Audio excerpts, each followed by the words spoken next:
E eu quero convidar você a abrir sua Bíblia comigo, por gentileza, no Evangelho de Lucas, 9º capítulo. Nós leremos a partir do verso 51. Aproximando-se o tempo em que seria elevado aos céus, Jesus partiu resolutamente em direção a Jerusalém. E enviou mensageiros à sua frente, que indo, entraram num povoado samaritano para lhes fazer os preparativos. Mas o povo dali não os recebeu, porque se notava que se dirigiam para Jerusalém. Ao verem isso, os discípulos Tiago e João perguntaram: Senhor, queres que façamos cair fogo do céu para destruí-los? Mas Jesus, voltando-se, os repreendeu, dizendo: Vocês não sabem de que espécie de espírito vocês são, pois o Filho do Homem não veio para destruir a vida dos homens, mas para salvá-los. E foram para um outro povoado.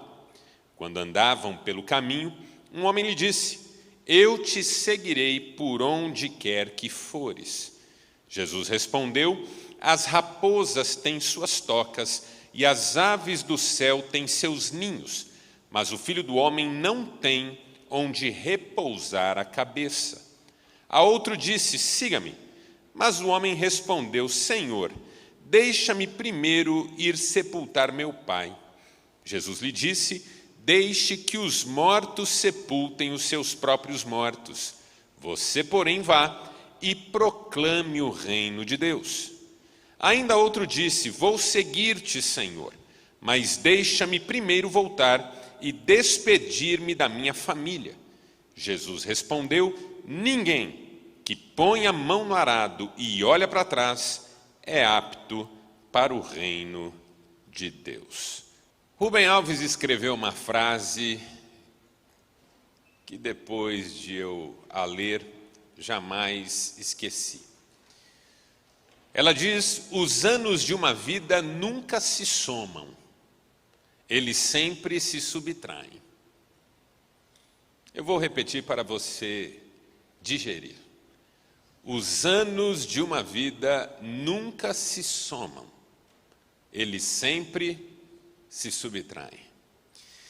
E ele ainda faz uma brincadeira, ele diz que nós não deveríamos perguntar para uma pessoa quantos anos ela tem, porque com o número que ela responde, ela faz menção não aos anos que ela tem, mas aos anos que ela teve. Então, quando eu digo tenho 48 anos não são os anos que eu tenho, são os anos que eu tive. Quando eu digo que a IEV tem 51 anos não são os anos que a IEV tem, são os anos que a IEV teve. Porque sobre os anos que nós temos, nós nada sabemos. Não sabemos nem mesmo se trata de um ano inteiro.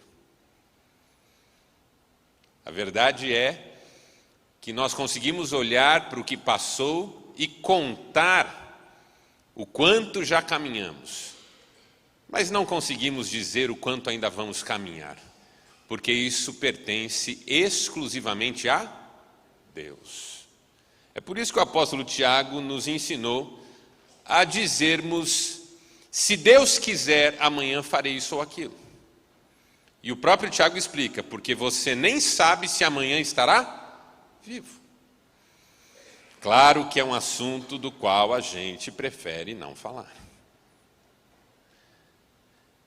Eu sempre me lembro, quando falo sobre isso, de uma palavra que a gente usa para falar dessa ideia da provisoriedade da vida, que seria cômica não fosse trágica e que de alguma maneira reflete o nosso constrangimento.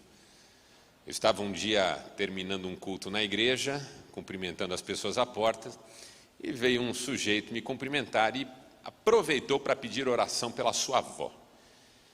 E ele disse: Marcelo, por gentileza, ore pela minha avó, porque ela está internada na Santa Casa e foi desenganada pelos médicos.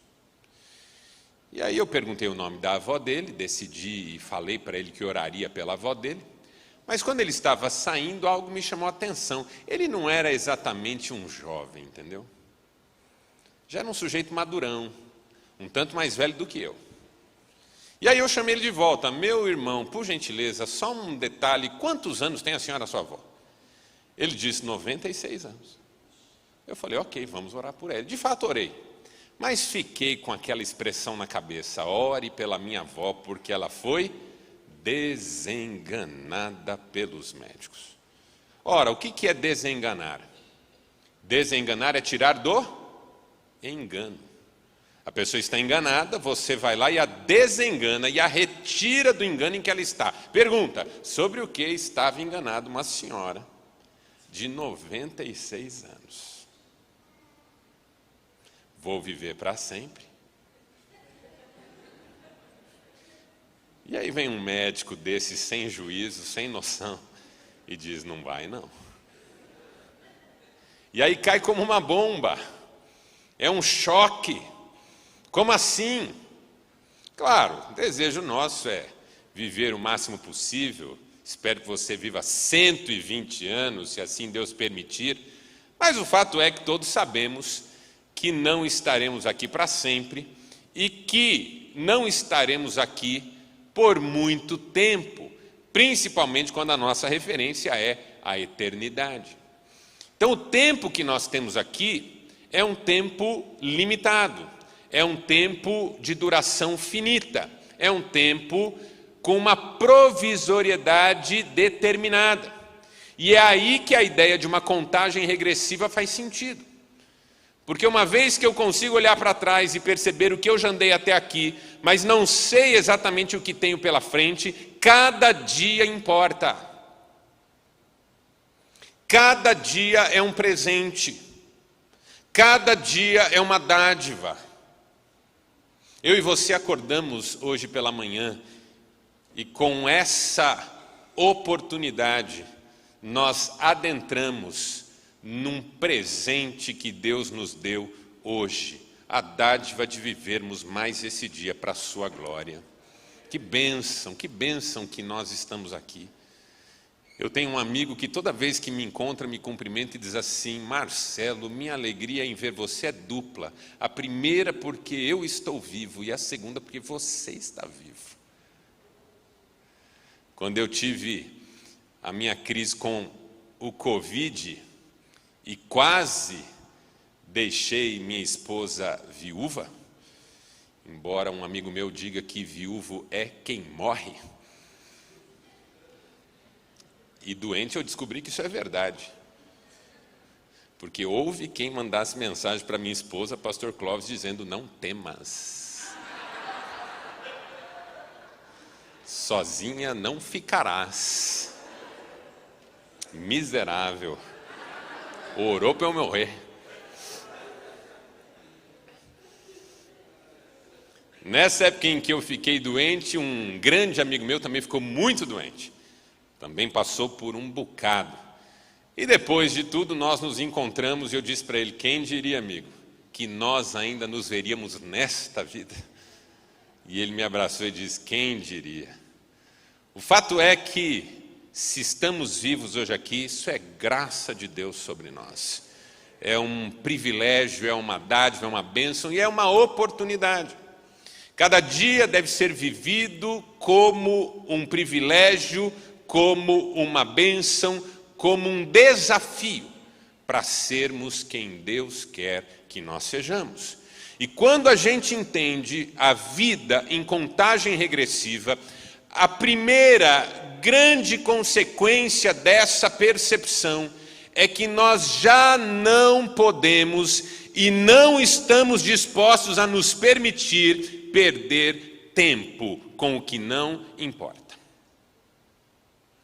Porque sobre perder tempo, no bom sentido, é alguma coisa importante.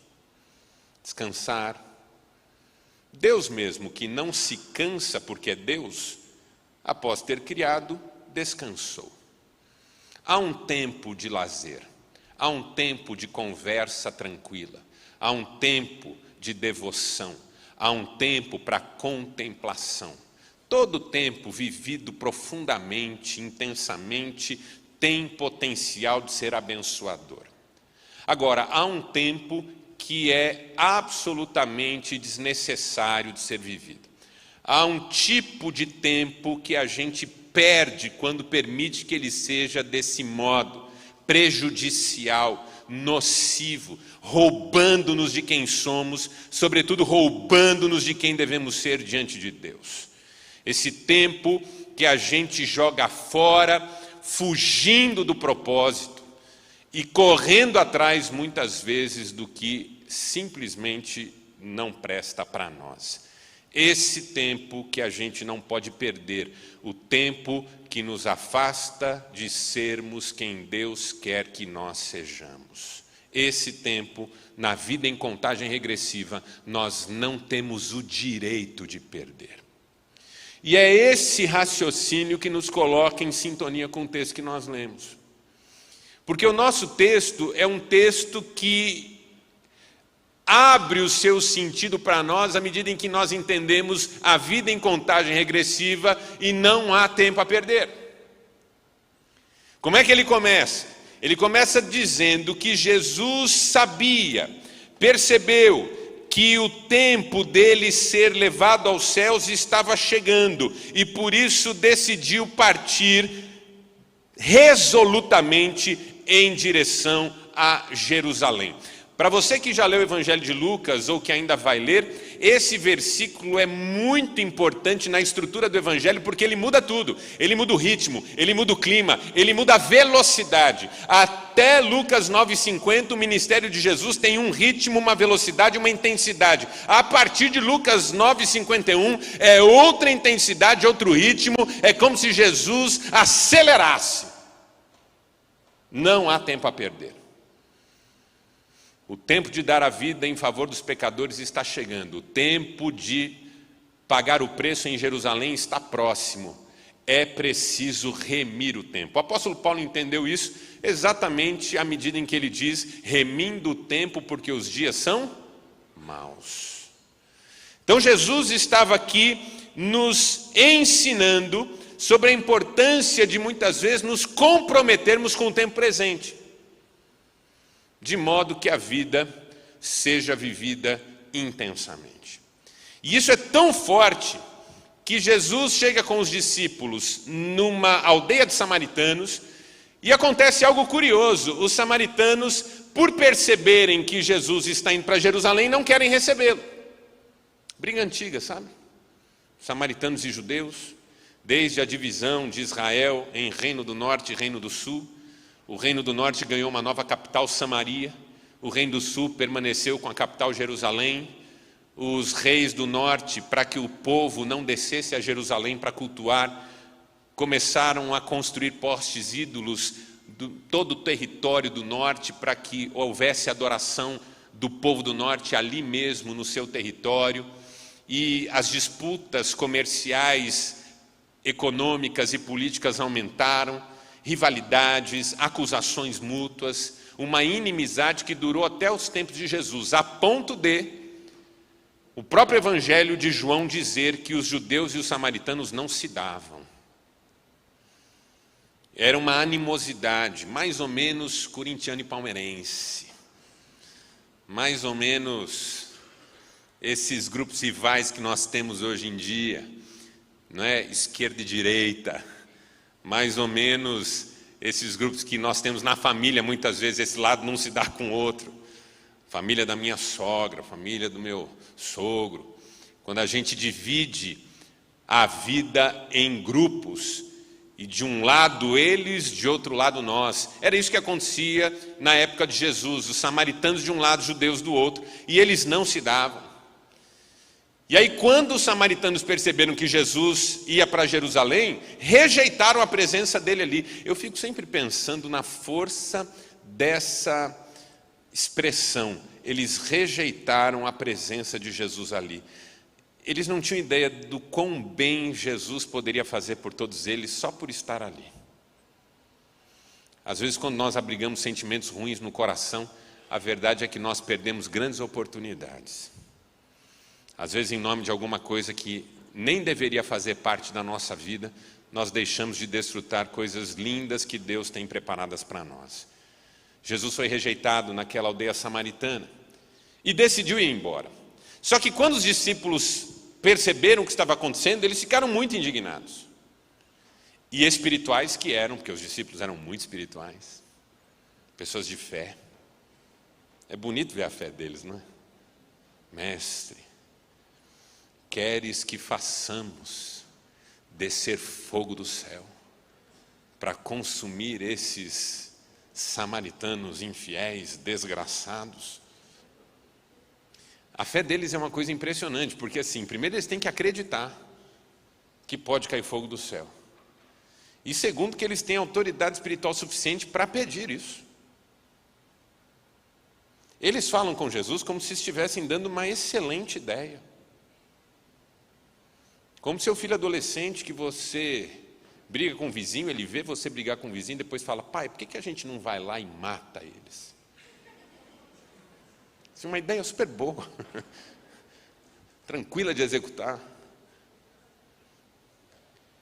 Queres que roguemos ao Pai e Ele mande fogo do céu? Jesus olha para os discípulos e diz: vocês não têm ideia do que está acontecendo, por isso que eu não posso perder tempo. Vocês ainda não sabem o básico, vocês não sabem de que espírito vocês são, vocês não sabem qual é a identidade de vocês. Essa é uma das coisas tristes que eu vivo na minha clínica todos os dias.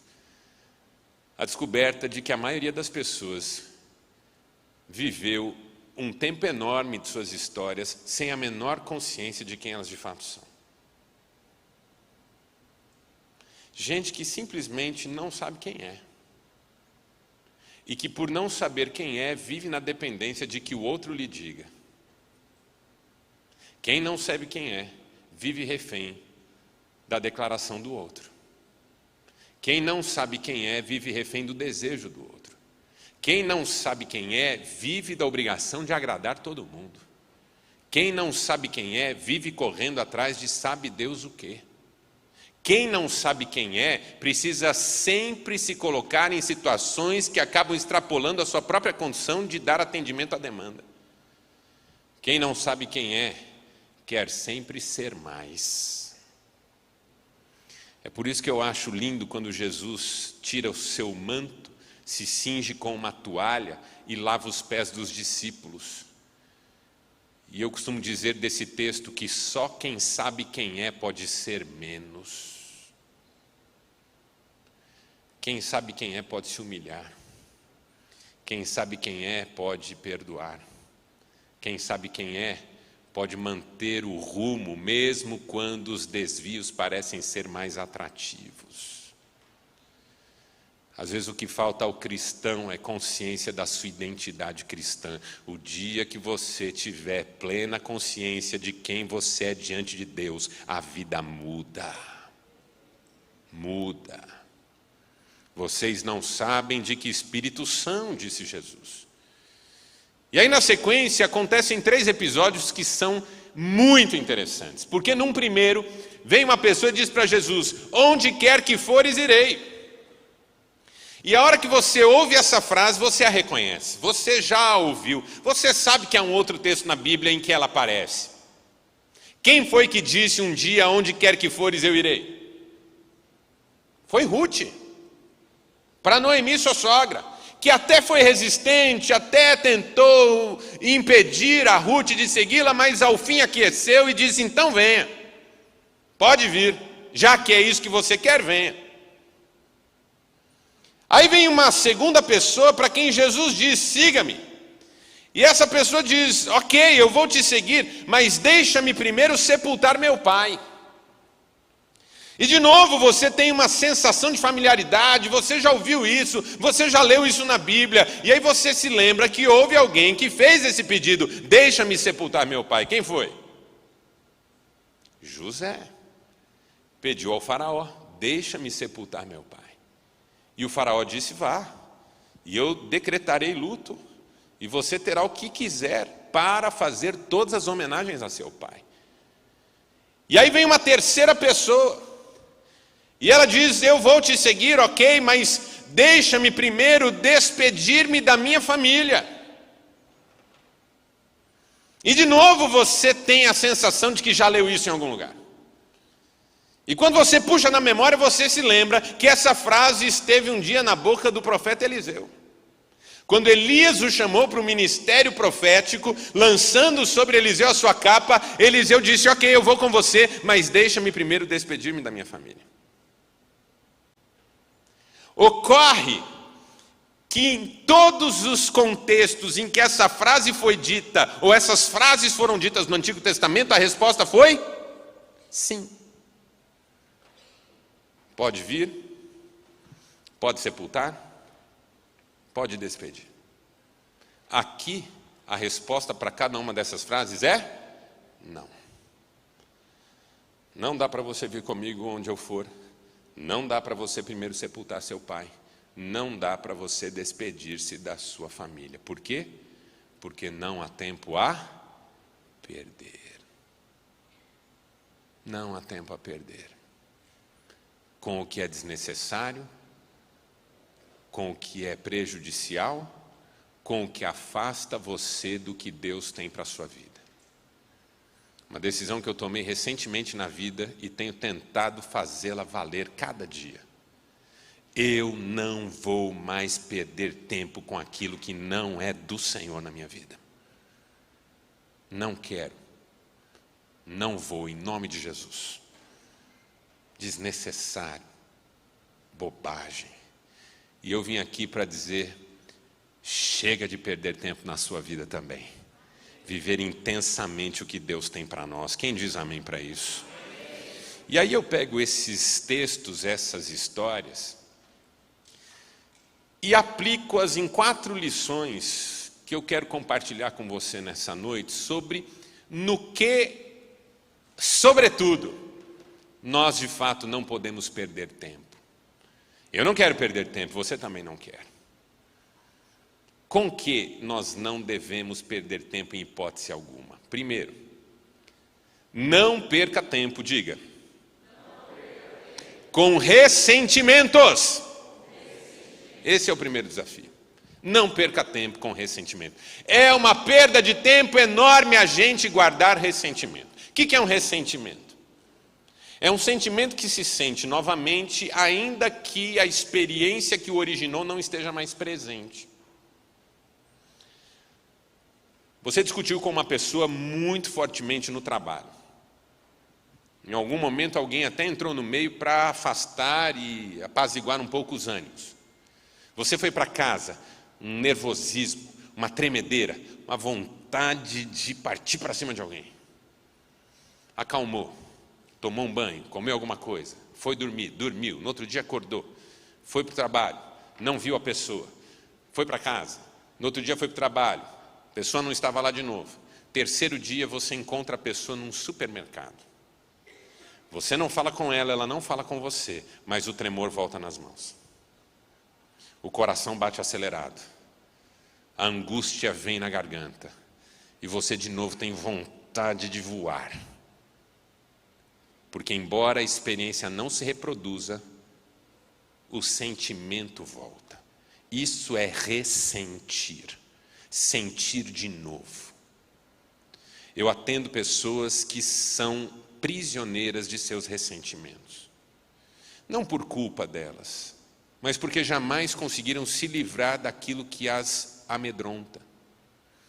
Eu atendi uma vez uma jovem senhora que na infância foi muito, mas muito violentada pelo pai, que a agredia fisicamente. Ela era uma criança, mas apanhava muito feio do pai, a ponto de ficar com o corpo marcado. O pai chegava bêbado da rua, batia na esposa, a mãe dela, e batia nela por qualquer motivo, e às vezes sem motivo nenhum. Ela tinha tanto medo daquele pai, que quando ela ouvia o pai manuseando a maçaneta da porta, tentando colocar a chave, porque embriagado que estava, demorava para colocar a chave, para enfim entrar em casa, ela urinava nas calças. E um dia, na minha frente, na minha clínica, já com mais de 30 anos de idade, ela me disse: Marcelo, eu tenho vergonha de admitir, mas hoje, quando meu marido chega em casa e eu ouço tentando abrir a porta, eu preciso correr para o banheiro, senão eu faço nas calças. E eu precisei ajudá-la a ressignificar tudo isso, para poder vencer tudo isso, que era algo que a aprisionava. Ressentimento. Mágoas são ressentimentos poderosos. Rancores. Pessoas que, em situação análoga a uma situação do passado, simplesmente se desestabilizam. Quantas vezes eu já não ouvi na minha clínica: Marcelo, é que gato escaldado tem medo de água fria. Gato escaldado tem medo de água fria. Casa de enforcado não se fala em corda. E o que eu acho mais bonito, eu acho até que devia estar na Bíblia: cachorro mordido de cobra tem medo de linguiça. Espetacular. Ressentimento. Esse sentimento recorrente que volta, que desestabiliza, que rouba a paz, que tira o sono. Perdas do passado que se transformam em medo de perdas futuras. E o coração não descansa. Quando os discípulos dizem: Mestre, queres que peçamos fogo do céu para matar esses ímpios? Vamos jogar limpo, irmãos. Eles não estão falando daquela experiência presente. Eles não estão chateados apenas porque Jesus não foi recebido. Todo o ódio, todo o rancor, toda a mágoa, toda aquela briga histórica está nessa pauta. Se maridos e mulheres tirassem da pauta as confusões antigas, as nossas brigas de casais seriam bem mais curtas.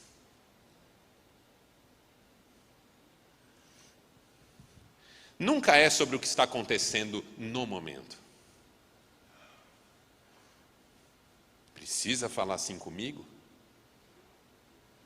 O outro já responde: você falou assim comigo primeiro. Aí a outra já responde: você está falando de qualquer jeito comigo desde ontem. O outro já responde: você faz uma semana que está estranha comigo. A outra já diz: você faz mais de mês que me trata como se eu fosse qualquer uma. E ele diz: e você já faz uns meses que não deixa nem eu chegar perto de você, parece que eu tenho algum problema. E aí ela diz: você já faz quase um ano que nem me procura direito.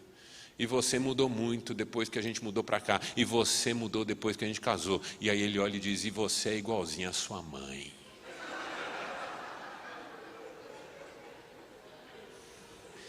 Porque não tem um jeito de voltar no passado mais do que isso. Só se ela amaldiçoar o sangue dele, né? Esse sangue espanhol seu não tem jeito mesmo. Nunca é sobre o momento. É sempre alguma coisa que vem para a pauta e às vezes a gente nem sabe do que se trata. Atendi uma vez um sujeito, estava apavorado por causa da Covid. E quando eu comecei a tentar entender por que ele tinha tanto medo, como o inconsciente muitas vezes é traiçoeiro, conversando comigo, ele descobriu, foi como uma descoberta, embora ele já sabia, que com aquela idade que ele estava, o pai dele havia falecido. Então, inconscientemente, ele tinha uma certeza que se ele ficasse doente, ele também morreria. Estava apavorado. Tudo isso são ressentimentos, sentimentos que a gente sente fora da experiência concreta, fora do lugar, colocando alguma coisa do passado no presente e esquecendo, por exemplo, que a Bíblia diz: se alguém está em Cristo, é nova criatura. As coisas antigas passaram, tudo se fez novo. Viver em novidade de vida, é disso que se trata. Não perder tempo com ressentimentos, trazendo lá de trás aquilo que lá atrás deve ficar. Eu sei que você sofreu, eu sei que você foi prejudicado, eu sei que você foi abusada, eu sei que alguém disse uma palavra ruim para você em algum momento, mas o Senhor redimiu a sua história. Escreveu o seu nome no livro dele. Você é uma nova criatura e precisa viver como tal. Pare de perder tempo com ressentimento. Pare de eximir-se de viver a vida. Porque aqui eu não entro, ali eu não posso ver, ali eu não posso chegar, porque ali me fizeram muito mal, ali eu não posso nem lembrar. Essa semana uma paciente me perguntou, como é que a gente esquece? E eu disse para ela, não é sobre esquecer, é sobre encerrar. O dia que você encerrar, você não precisará esquecer. Me atrevo a dizer que se lembrará com gratidão. Por quê?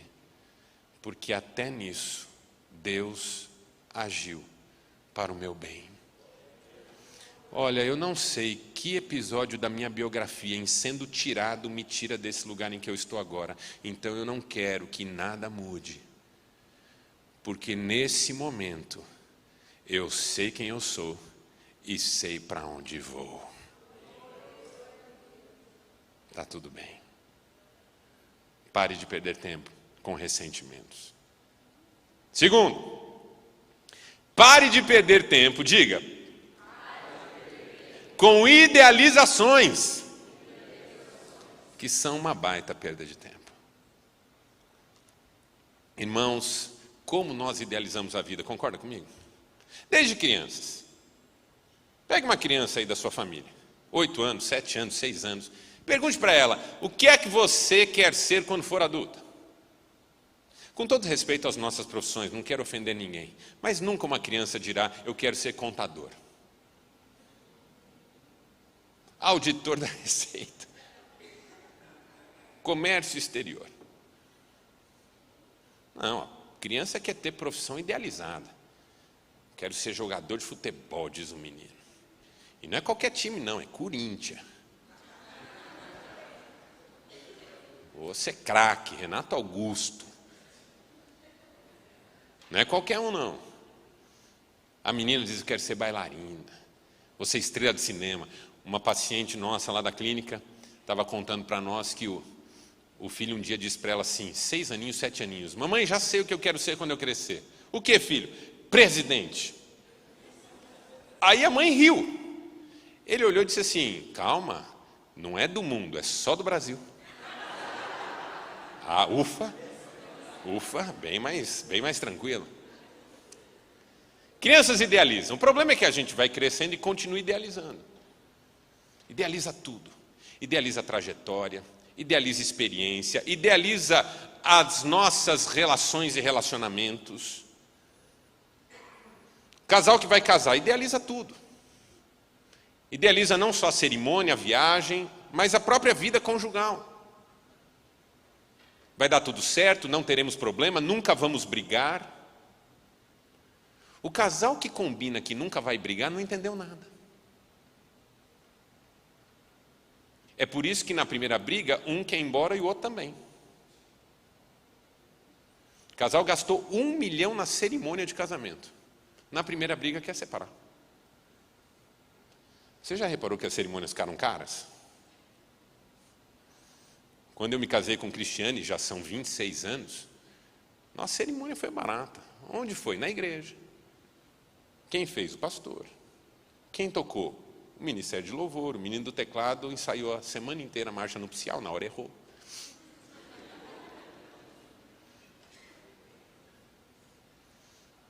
Quem cuidou das entradas? Uma diaconisa.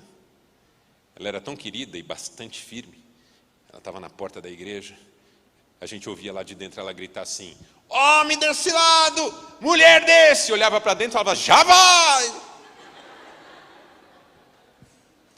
Onde é que foi a festa? Foi em casa, na casa dos meus pais, no quintal. Para onde é que a gente viajou? Para um lugar que cederam para nós. Um tio pergunta assim, para onde vocês vão de lua de mel? Fala, vamos ficar por aqui mesmo, estamos precisando pôr uns armários na cozinha. Não, vão lá para a minha chácara. Vocês vão adorar, não tem nem televisão. Tio, o que nós vamos fazer lá? O senhor acha que nós vamos ficar lambendo um ao outro o dia inteiro? Nós vamos entediar lá dentro. E casamos, estamos aí.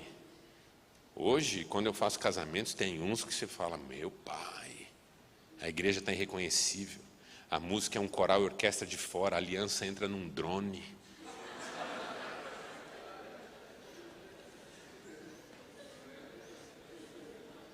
A festa é num buffet regado a camarão. A viagem de lua de mel é Cancún, Dubai. Eu nunca mais ouvi alguém falar Campos do Jordão. Águas de Lindóia, Poços de Caldas, Águas de São Pedro. Nunca mais ouvi esse tipo de destino. Aí a primeira briga, não rola. A menina liga para o pai, pai, ele brigou comigo. O pai diz assim, filha, teu quarto está aqui ainda do jeito que você deixou. O menino liga para a mãe, mãe, essa menina é o cão. A mãe diz assim, falei tanto para você, filho.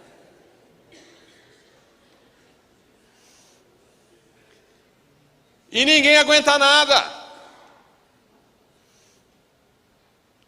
Os empresários que eu atendo dizem, Marcelo, essa juventude de hoje, sem querer generalizar, mas já generalizando, até porque a exceção não é a regra, não aguenta 6 meses no trabalho.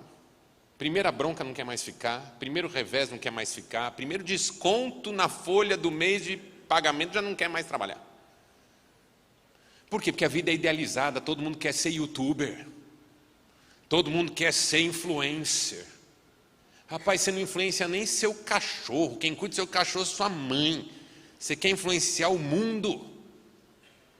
Mas é um mundo de idealizações. E nós adultos a mesma coisa. Idealizamos tudo, idealizamos trânsito, idealizamos férias, idealizamos relações, idealizamos pastor, idealizamos igreja. E vamos idealizando. E aí quando alguma coisa foge da idealização, nós desmoronamos. Ai, não esperava que fosse assim. Esperava o quê? O psicanalista francês Jacques Lacan tem uma frase que eu acho deliciosa. Ele diz assim, toda vez que nós estamos decepcionados, nós estamos enganados. Boa, né? Toda vez que nós estamos decepcionados, nós estamos enganados. Por que estávamos esperando algo que não veio? Colocamos algo nosso para depois recebermos de volta. E quando não veio, nos desestruturamos.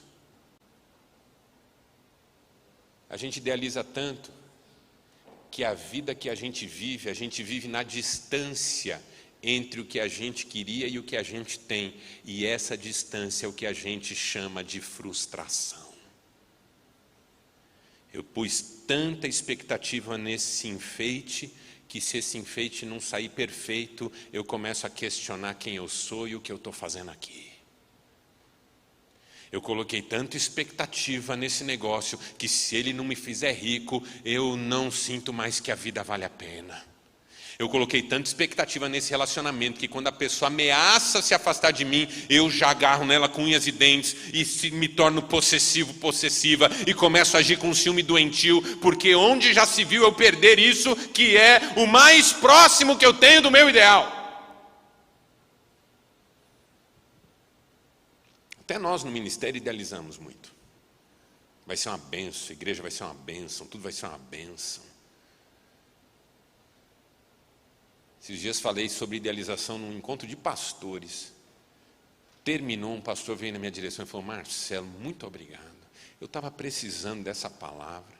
Eu sofro demais porque idealizo tudo, nada sai como eu gostaria e eu fico sofrendo, ruminando. Mas tomei uma decisão hoje aqui, não vou idealizar mais nada. Agora eu só quero terminar meu ministério pacificamente, comprar minha chacrinha que eu estou querendo comprar, ir morar lá com a minha senhora, viver até os 90 anos, não ter problema de saúde e poder fazer só o que eu tenho vontade de fazer para a glória de Deus.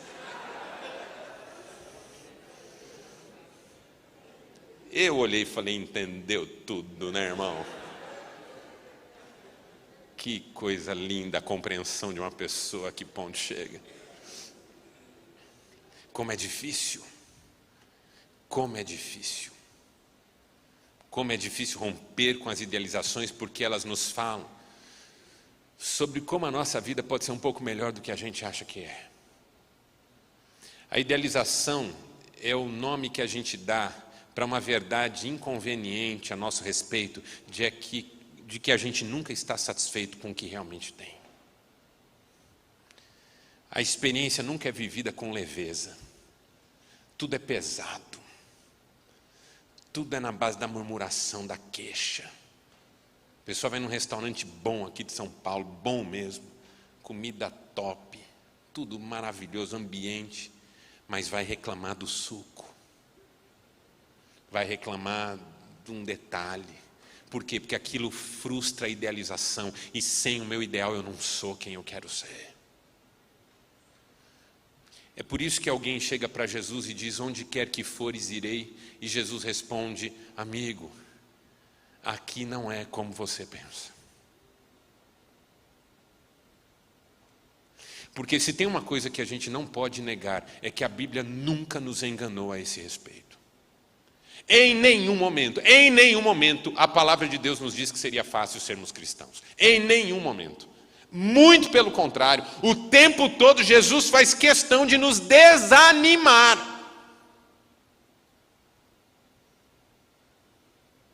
Vem uma turma seguir Jesus e ele diz assim: eu vou morrer e vocês vão ser perseguidos.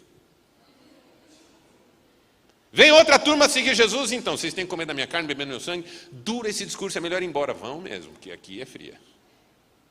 Aí olha para os discípulos e pergunta: vocês também não querem ir, não? Em nenhum momento a Bíblia nos iludiu. A Bíblia não é uma palestra motivacional, que a gente escuta e acredita que tudo vai dar certo. A Bíblia diz que quando tudo der errado, Deus estará conosco.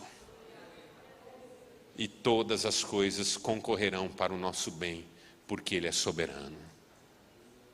Onde quer que fores, irei. Então, não irá não. Você está esperando lugar para dormir, você está esperando conforto, você está esperando condições, e nada disso eu tenho para te oferecer. Você não vem. Terceiro, não perca tempo, diga, com procrastinação. Outra perda de tempo, hein? Outra perda de tempo. O que é procrastinar? Procrastinar é deixar a vida para depois. Procrastinar é você adiar responsabilidades, compromissos e desafios. Procrastinar é você deixar para amanhã, não o que se pode fazer hoje, mas o que é de hoje e se exige no hoje.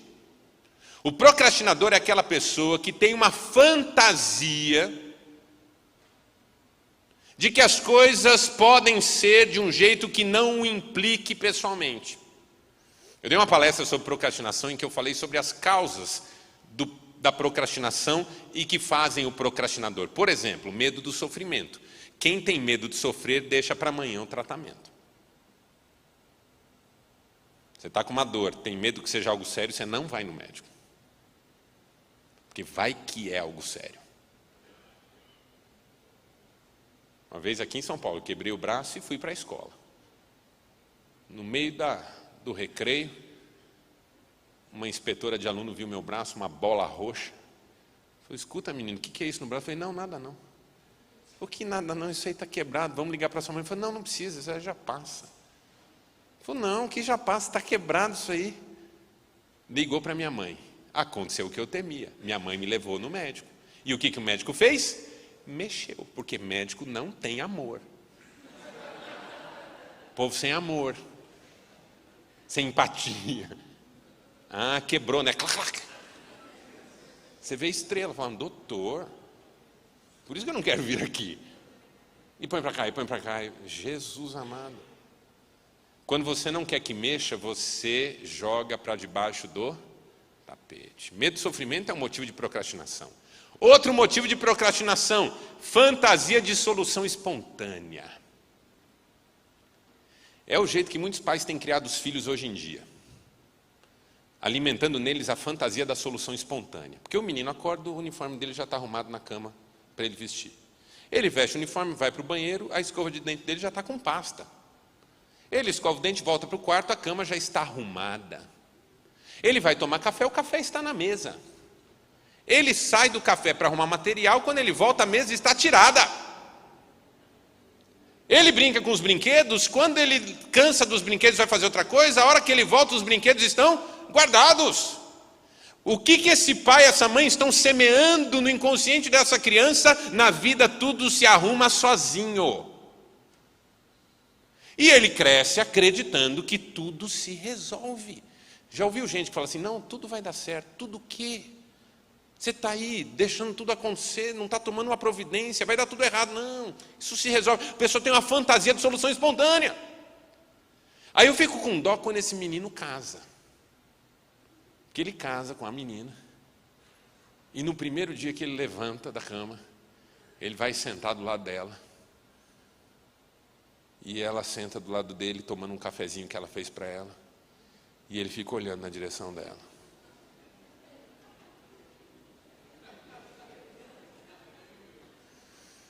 E ela fala, tudo bem, amor? Ele fala, cadê meu Todd?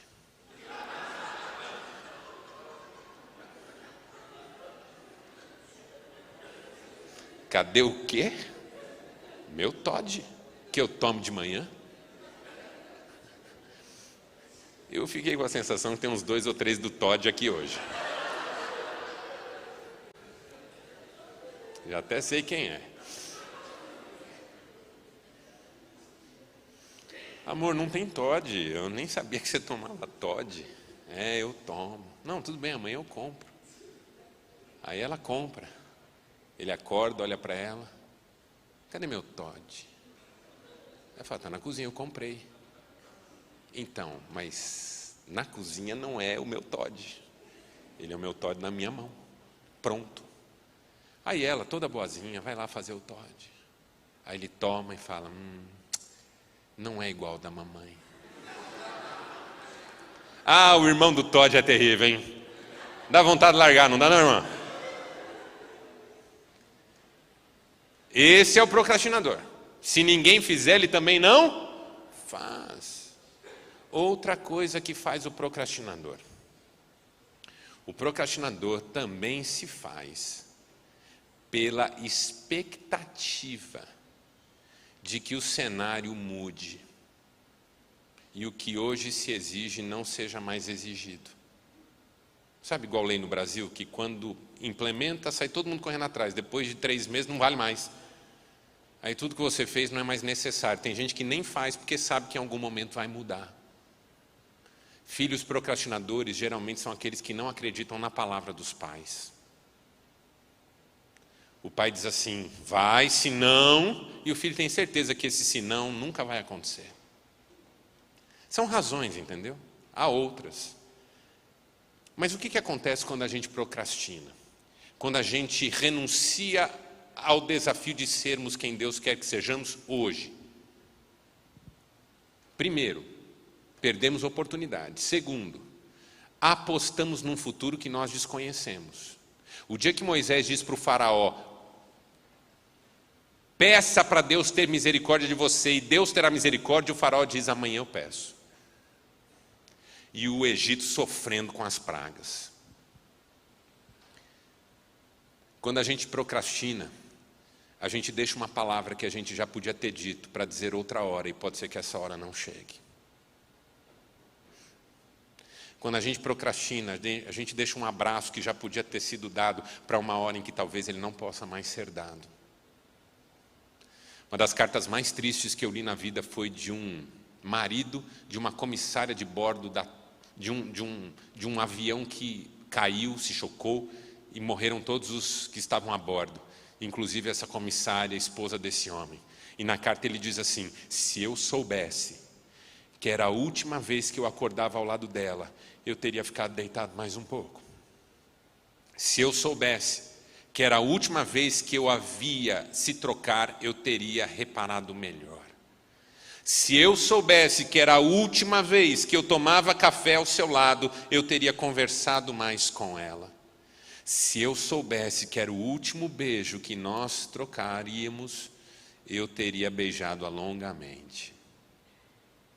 Mas eu não sabia nada disso. E por isso eu não fiz nada disso. O que é que você está deixando para amanhã? Às vezes é uma decisão de santidade. Deus já pediu. E você está protelando. Não perca tempo com isso. Amanhã pode ser tarde demais. Como acontece no texto aqui. O sujeito diz para Jesus: deixa-me primeiro sepultar meu pai. O que o sujeito está dizendo? Ele não está dizendo, deixa terminar o enterro que começou ali, eu já volto. Não, deixa o meu pai morrer, eu sepulto, assumo o que é meu na minha herança, me torno autônomo, posso viver a minha vida, e aí eu venho seguir o Senhor, porque aí eu tomo a decisão que eu quiser. E Jesus diz para ele: deixa os mortos sepultarem seus mortos, ou seja, deixa os seus irmãos, que são dinheiristas, que não pensam no reino de Deus, esperarem o pai morrer para viverem. Você viva hoje, porque Deus está te chamando agora. Forte, não é? Esse sujeito estava dizendo mais ou menos o seguinte: quando meu pai não estiver mais aqui e eu ficar com o dinheiro dele, eu vivo a minha vida do jeito que eu quiser. É mais ou menos como aquele homem que diz: construí celeiros, estou abastado, não tenho falta de nada, vou curtir a vida. E a voz do céu diz: louco, esta noite pedirão a tua alma.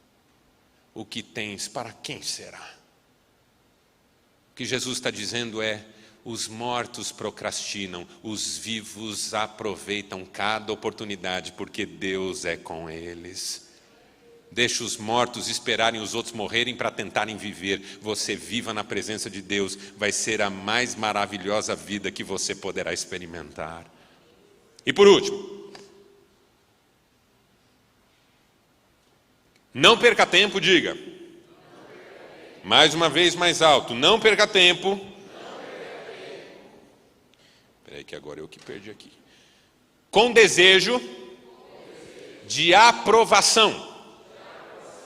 Não perca tempo com desejo de aprovação, que é outra perda de tempo terrível da vida. A gente viver em função do que os outros pensam de nós.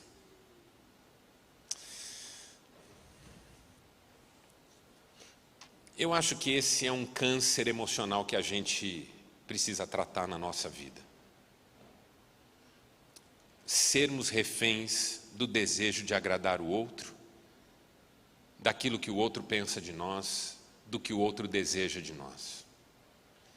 Marcelo, isso significa que eu não devo dar bola para ninguém? Não. Isso significa que o critério de vida não é o outro, seu desejo e sua expectativa, é Deus e sua soberana vontade. O apóstolo Pedro resumiu isso numa frase, quando ele, olhando para os seus acusadores, disse: vocês julguem o que é melhor, se obedecer a Deus ou aos homens. Tem um jeito muito ruim de viver, que é tentando agradar todo mundo. Não sabendo dizer não quando não é necessário. Começa em casa, sabia? A mulher tem tanto medo de desagradar o marido que ela não é ela mesma. E no final nem o marido está tão admirado dela. O marido tem tanto medo de desagradar a mulher que ele não é ele mesmo. E aquilo que ela um dia viu nele, ela já não vê mais. E ela já nem sabe onde aquele carinho todo está. Os pais, meus irmãos, os pais estão com medo patológico de serem objeto da hostilidade de seus filhos e não conseguem discipliná-los mais. Não conseguem. Os pais estão tão apavorados da ideia de seus filhos não lhes amarem, que estão dispostos a permitir tudo em nome do afeto de seus filhos. Minha mãe nunca se preocupou, nem meu pai, se nós os amávamos. Pelo contrário, eu já disse para minha mãe: eu odeio você. E ela respondeu: mas vai tomar banho do mesmo jeito. Ela não entrou em colapso. Ela não olhou para mim e disse: olha, se você não me ama, então não me ligue. Minha mãe não entrou em colapso. Não ficou sofrendo. Não ficou chorosa. Coisa de criança. Minha mãe nunca perguntou, você me ama? E muito menos como fez uma senhora esses dias, eu estava na casa dela, pegou o filho que estava passando e falou, filho, você ama a mamãe? Acho que para mostrar para mim que ela era uma mãe amorosa e o filho a amava. Filho, você me ama? Aí o filho olha com aquela cara e fala assim, tipo, acho que só pode se responder isso, né? Aí ela baixou no ouvido dele e falou assim, e você ama mais o papai ou a mamãe? Eu falei, irmã, você sabe que você vai para o inferno, né? Falei, por quê? Eu falei, porque isso não se faz.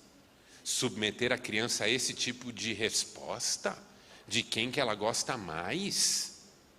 Mas essa geração de pais que tem pavor de serem objeto da hostilidade dos filhos. Tem que agradar o filho o tempo todo. O filho é o reizinho, tapete vermelho sempre estendido. E a Bíblia diz que esse menino vai ser vergonha da sua mãe e tristeza do seu pai.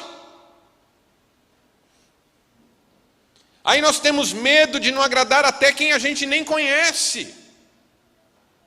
Arruma compromisso mais do que deve, não consegue dizer o que sente, não consegue ser sincero com a própria verdade, não consegue nem mesmo testemunhar da fé. Quem é refém do desejo e da aprovação do outro não testemunha a sua fé com intrepidez, não testemunha. Porque teme que o outro rejeite, que o outro não goste. É aquela pessoa que só entra se tiver certeza que todas as portas estarão abertas. Não arrisca. Não vive pela fé. Porque uma coisa sobre viver pela fé é que não importa se os outros se agradam ou não de mim, importa que Deus se agrade. E aí quando Deus se agrada de mim, claro que eu sou uma bênção na vida dos outros, é claro que sou. Mas não porque eu tenho medo de ser rejeitado, é pelo tanto que eu quero que cada um saiba o quanto é amado pelo Senhor.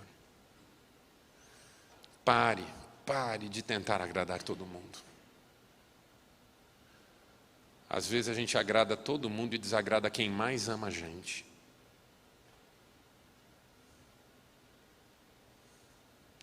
Às vezes a gente faz tudo para agradar todo mundo e quem depende da gente fica em segundo plano. Às vezes a gente agrada o mundo inteiro e perde a alma. Importa agradar a Deus, irmãos. Nessa noite importa vivermos uma vida agradável ao Senhor. Feche seus olhos por um instante, eu quero orar com você, por gentileza.